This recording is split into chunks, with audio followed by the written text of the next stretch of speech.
ಭಾರತ ಸಂವಿಧಾನದಲ್ಲಿ ಇರುವ ಅನುಚ್ಛೇದಗಳನ್ನು ರಾಜ್ಯ ಮತ್ತು ಕೇಂದ್ರ ಸರ್ಕಾರಗಳು ಉಲ್ಲಂಘನೆ ಮಾಡಿದ್ದಲ್ಲಿ ನ್ಯಾಯಾಲಯಗಳಲ್ಲಿ ಪ್ರಶ್ನೆ ಮಾಡುವುದು ಅಪರಾಧವೇ ಎಂದು ಡಾಕ್ಟರ್ ಅಂಬೇಡ್ಕರ್ ಪರಿಶಿಷ್ಟ ಜಾತಿಗಳ ಒಕ್ಕೂಟದ ರಾಜ್ಯಾಧ್ಯಕ್ಷ ಮಹೇಂದ್ರ ಕುಮಾರ್ ಮಿತ್ರ ಪ್ರಶ್ನಿಸಿದರು. ನಗರದ ಪತ್ರಿಕಾ ಭವನದಲ್ಲಿ ಕರೆದ ಪತ್ರಿಕಾಗೋಷ್ಠಿಯಲ್ಲಿ ಮಾತನಾಡಿದ ಅವರು, ಒಳ ಮೀಸಲಾತಿ ಜಾರಿಗೆ ರಾಯಚೂರಿನ ಮಹೇಂದ್ರ ಕುಮಾರ್ ಮಿತ್ರ ಅಡ್ಡಗಾಲು ಏಕೆ ಹಾಕಿದ್ದಾರೆ?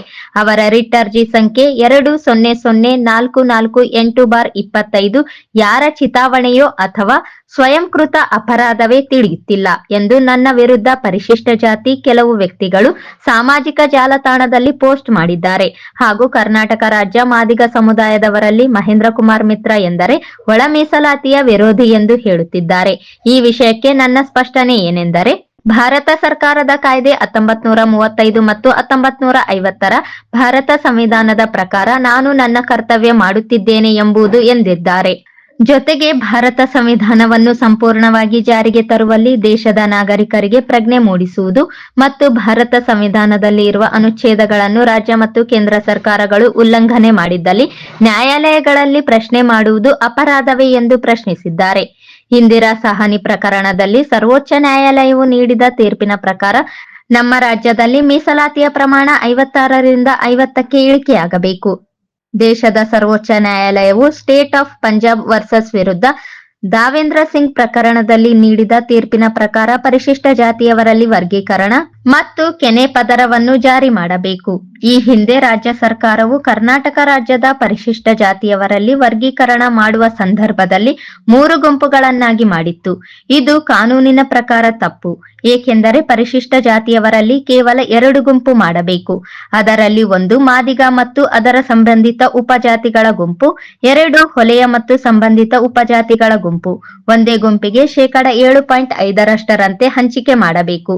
ಕರ್ನಾಟಕ ರಾಜ್ಯ ಸರ್ಕಾರವು ಈ ಹಿಂದೆ ಮಾಡಿದ ವರ್ಗೀಕರಣದಲ್ಲಿ ಪ್ರವರ್ಗ ಸಿ ರಲ್ಲಿ ಮಾದಿಗ ಮತ್ತು ಹೊಲೆಯ ಸಂಬಂಧಿತ ಉಪಜಾತಿಗಳನ್ನು ಅಲೆಮಾರಿಗಳ ಜೊತೆಗೆ ಸೇರಿಸಿದ್ದಾರೆ. ಅಲ್ಲಿಂದ ಅವರನ್ನು ತೆಗೆದು ಮೇಲಿನ 2 ಗುಂಪುಗಳಿಗೆ ಸೇರಿಸಬೇಕು. ಭಾರತ ಸಂವಿಧಾನದ ಅನುಚ್ಛೇದ 341(1) ಮತ್ತು 366(24) ಪ್ರಕಾರ ಪರಿಶಿಷ್ಟ ಜಾತಿಯವರೆಂದರೆ ಅಸ್ಪೃಶ್ಯತೆ ಕಳಂಕದಿಂದ ಒಳಪಟ್ಟಿರುವ ಮತ್ತು ಹಿಂದೂ ಧರ್ಮವನ್ನು ಪಾಲನೆ ಮಾಡಬೇಕು. ಕರ್ನಾಟಕ ರಾಜ್ಯ ಪರಿಶಿಷ್ಟ ಜಾತಿಯವರು ಹಿಂದೂ ಧರ್ಮವನ್ನು ಹೊರತುಪಡಿಸಿ ಬೌದ್ಧ ಧರ್ಮ, ಕ್ರೈಸ್ತ ಧರ್ಮ ಮತ್ತು ಬೇರೆ ಯಾವುದೇ ಧರ್ಮವನ್ನು ಮಾಡಿದ್ದಲ್ಲಿ ಅವರ ಜಾತಿ ಪ್ರಮಾಣ ಪತ್ರವನ್ನು ಸರ್ಕಾರ ರದ್ದು ಮಾಡಬೇಕು. ಅದೇ ರೀತಿ ಅವರನ್ನು ಮೀಸಲಾತಿಯಿಂದ ಹೊರ ಇಡಬೇಕು. ದಿನಾಂಕ 10/1/1950ರಿಂದ ಇಲ್ಲಿಯವರೆಗೆ ಕಾಂಗ್ರೆಸ್ ಪಕ್ಷವು ನಮ್ಮ ಕರ್ನಾಟಕದ ರಾಜ್ಯದ ಪರಿಶಿಷ್ಟ ಜಾತಿಯ ಪಟ್ಟಿಯಲ್ಲಿ 15 ಒಬಿಸಿ ಜಾತಿಗಳನ್ನು ಸೇರಿಸಿ 40,000 ಸರ್ಕಾರಿ ಉದ್ಯೋಗಗಳನ್ನು ಕಬಳಿಕೆ ಮಾಡಿದ್ದಾರೆ ಮತ್ತು ಮೇಲಿನ 15 ಒಬಿಸಿ ಜಾತಿಗಳನ್ನು ಪರಿಶಿಷ್ಟ ಜಾತಿಯ ಪಟ್ಟಿಯಿಂದ ಹೊರಹಾಕಲು ಕಾಂಗ್ರೆಸ್ ರಾಜ್ಯ ಸರ್ಕಾರವು ರಾಷ್ಟ್ರೀಯ ಪರಿಶಿಷ್ಟ ಜಾತಿಗಳ ಆಯೋಗಕ್ಕೆ ಶಿಫಾರಸು ಮಾಡಬೇಕು. ಭಾರತ ಸಂವಿಧಾನದ ಅನುಚ್ಛೇದ 338(a)(19) ಪ್ರಕಾರ ಕರ್ನಾಟಕ ರಾಜ್ಯ ಸರ್ಕಾರವು ಒಳ ಮೀಸಲಾತಿಯ ಕಾಯ್ದೆ ಮಾಡುವ ಮುನ್ನ ರಾಷ್ಟ್ರೀಯ ಪರಿಶಿಷ್ಟ ಜಾತಿಗಳ ಆಯೋಗದ ಸಲಹೆಯನ್ನು ಕಡ್ಡಾಯವಾಗಿ ಪಡೆಯತಕ್ಕದ್ದು ಎಂಬುದು ನಮ್ಮ ಹಕ್ಕೊತ್ತಾಯವಾಗಿದೆ ಎಂದು ಸ್ಪಷ್ಟಪಡಿಸಿದ್ದಾರೆ. ಸಿಗಲಾರದು ಬೆನಿಫಿಟ್ ಯಾವ ಕಮ್ಯುನಿಟಿಗೆ ಅಥವಾ ಯಾವ ಕುಟುಂಬದವರಿಗೆ ಇದುವರೆಗೂ ಯಾರು ಮೀಸಲಾತಿಯ ಸೌಲಭ್ಯ ಸಿಕ್ಕಿರೋದಿಲ್ಲೋ ಅಂತವ್ರಿಗೆ ಮೊದಲನೇ ಆದ್ಯತೆ ಕೊಡಿ ಅಂತೇಳಿ ನಮ್ದು ವಾದ ಇತ್ತು. ಅದನ್ನ ಸುಪ್ರೀಂ ಕೋರ್ಟ್ ಪರಿಗಣಿಸಿತು. ಸೊ ಆ ಕಾರಣದಿಂದಾಗಿ ನಾನು ಇಲ್ಲಿವರೆಗೂ ಕಾನ್ಸ್ಟಿಟ್ಯೂಷನ್ ಆಫ್ ಇಂಡಿಯಾನೇ ಫಾಲೋ ಮಾಡ್ಕೊಂಡು ಬಂದೀನಿ.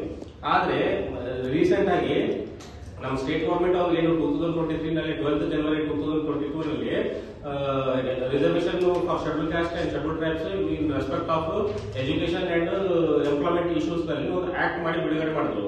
ಸೊ ಅದರಲ್ಲಿ ಮೀಸಲಾತಿ ಪ್ರಮಾಣ ಏನ್ ಮಾಡ್ತಾರೆ ಅಂತಂದ್ರೆ 50ರಿಂದ 56ಕ್ಕೆ ಏರಿಕೆ ಮಾಡಿದ್ರು.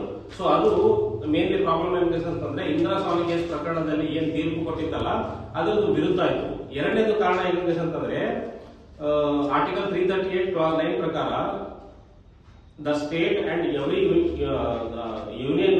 the union and every state government shall consult the commission on all major policies affecting the scheduled caste ಅಂತ ಹೇಳಿ ಕ್ಲಾಸ್ ಇದೆ. ಸರ್, ಇದು ಈಗಾಗಲೇ ಹೇಳಿರಿ ನೀವು. ಈಗ ಮುಖ್ಯ ಉದ್ದೇಶ ಈಗ ನಿಮ್ದು ಬೇರೆ ಇಟ್ಕೊಂಡು ಬಂದಿದ್ದಂಗೆ ಇದೆ. ಈ ಪ್ರೆಸ್ ನೋಟ್ ನೋಡ್ತಾ ಇದ್ರೆ ಅದ್ರ ಬಗ್ಗೆ ನಾವು ಫೇವರ್ ಮಾಡ್ಕೊಂತ ಬಂದಿದ್ದೀನಿ. ಆದ್ರೆ ನಮ್ಮ ಸಮಾಜದವರೇ ಯಾರೇ ತಿಳಿಯದ ವ್ಯಕ್ತಿಗಳು ಫೇಸ್ಬುಕ್ ಮತ್ತೆ ಇದರಲ್ಲಿ ವಾಟ್ಸ್ಆಪ್ ನಲ್ಲಿ ಏನಂತ ಶೇರ್ ಮಾಡ್ತಾ ಇದ್ದಾರೆ ಅಂತಂದ್ರೆ ನನಗ ಒಳ ಮೀಸಲಾತಿಗ ವಿರೋಧಿ ಪಟ್ಟ ಕಟ್ತಾ ಇದ್ದಾರೆ.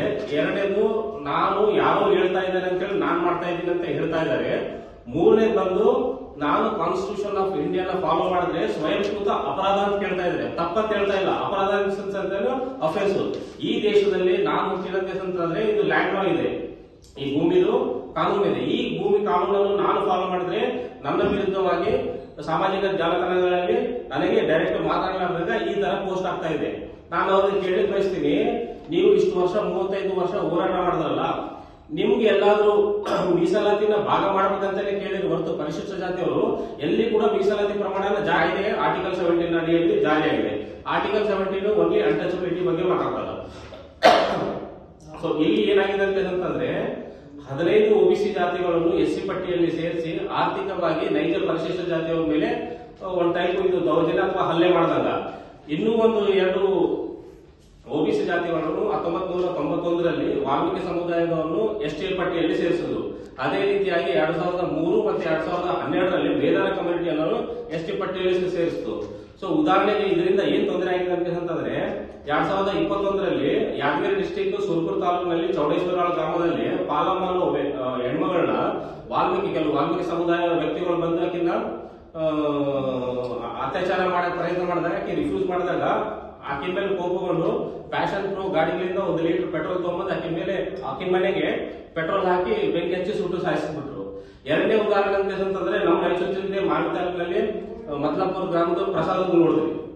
ಸೊ ಇದರಲ್ಲಿ ಆಯ್ತದೆ ಅಂತಂದ್ರೆ ಒಂದ್ ಕಡೆ 15 ಒಬಿಸಿ ಜಾತಿಗಳನ್ನು ಎಸ್ಟಿ ಪಟ್ಟಿಯಲ್ಲಿ ಸೇರಿಸಿ ಆರ್ಥಿಕವಾಗಿ ಇದು ಮಾಡಿದಾಗ, ಎರಡನೇ ಬಂದು ಒಬಿಸಿ ಜಾತಿಗಳನ್ನು ಎಸ್ಟಿ ಪಟ್ಟಿಯಲ್ಲಿ ಸೇರಿಸಿ ಅಟ್ರಾಸಿಟಿ ಆಕ್ಟ್ ನ ಬೀಟ್ ಮಾಡಿದಾಗ, ಅದೇ ಅಪರ್ ಕಮ್ಯುನಿಟೀಸ್ ಬೇರೆಯವ್ರಿಗೆ ಅದನ್ನು ಈ ಮೇಲ್ದಾರ ಮತ್ತೆ ವಾಲ್ಮೀಕಿದವ್ರು ಮಾಡಿದ್ರೆ ಅಂತಂದ್ರೆ ಶೆಡ್ಯೂಲ್ ಕ್ಯಾಸ್ಟ್ ಗೆ ಬೆನಿಫಿಟ್ಸ್ ಏನ್ ಬರ್ತಿತ್ತು ಅಂತಂದ್ರೆ ರಿಲೀಫ್ ಅಂಡ್ ಕಂಪನ್ಸೇಷನ್ ಅಲ್ಲಿ ಕಂಪನ್ಸೇಟರಿ ರಿಲೀಫ್ ಆಗಿ 8,25,000 ಅಮೌಂಟ್ ಬರ್ತಿತ್ತು, ಹೊಲ ಬರ್ತಿತ್ತು, ಮನೆ ಬರ್ತಿತ್ತು. ಒಂದು ಕುಟುಂಬದಲ್ಲಿ ಯಾರಿಗೂ ಜಾಬ್ ಇಲ್ಲ ಅಂತಂದ್ರೆ ಅವಾಗ ಜಾಬ್ ಬರ್ತಿದ್ರು. ಸೊ ಈ ತರ ಹಲ್ಲೆ ಮಾಡ್ತಾರೆ. ಸೊ ಆದ ಕಾರಣ ನಾನು ಹೇಳ್ತೀನಿ, ನೀವು ನಮ್ಮ ಸಮುದಾಯಕ್ಕೆ ನನ್ನ ಮೇಲೆ ಈ ತರ ಪೋಸ್ಟಿಂಗ್ ಮಾಡ್ತಿರಲ್ಲ, ನೀವು ಎಲ್ಲೇ ಯಾರೇ ಬೇರೆ ಮೇಲ್ಜಾತಿಯವರು ಕಾನ್ಸ್ಟಿಟ್ಯೂಷನ್ ವಿರುದ್ಧ ಮಾಡ್ಯಾರ ಅಂತಂದ್ರೆ ಅವ್ರನ್ನ ಟಾರ್ಗೆಟ್ ಮಾಡಿ ಹಿಂಗ್ ಮಾಡ್ಕೊಂಡು ಕುಂದಿರ್ತೀರಿ. ಸೊ ಅದರಲ್ಲಿ ಒಂದೇ ಪೇಜ್ ಓದ್ತೀರಿ ನೀವು. ಕಾನ್ಸ್ಟಿಟ್ಯೂಷನ್ ಅಲ್ಲಿ ಹೋರಾಟಗಾರರಿಗೆ ಗೊತ್ತಿರೋದು ಏನಂತಂದ್ರೆ ಸಂವಿಧಾನದ ಪೀಠಿಗೆ ಒಂದೇ ಪೇಜ್. ಆದ್ರೆ ನಾವಂಗಲ್ಲ, ಅಂಬೇಡ್ಕರ್ ಅವರು ಬರೆದಂತ ಸಂವಿಧಾನ ಮತ್ತೆ ಈ ದೇಶ ಏನು ಒಪ್ಕೊಂಡಿದಲ್ಲ ಸಂಪೂರ್ಣ ಇದನ್ನ ನಾವು ಓದಿಗಳು ಇಲ್ಲಿ ಬಂದು ಎಸ್ಸಿ ಸರ್ಟಿಫಿಕೇಟ್ಸ್ ತಗೊಂತಾರೆ. ಸೊ ಅಂತವ್ರನ್ನ ಏನ್ ಮಾಡ್ಬೇಕಂತಂದ್ರೆ ಕಾನೂನು ಕ್ರಮ ಜರುಗಿಸಬೇಕು ಮತ್ತು ಅವ್ರನ್ನ ಮೀಸಲಾತಿಯಿಂದ ಹೊರಗಿಡಬೇಕು. ಈ ಸಂದರ್ಭದಲ್ಲಿ ಹರಿಜನವಾಡದ ನರಸಿಂಹಲು ಪೋತಗಲ್ ಇದ್ದರು.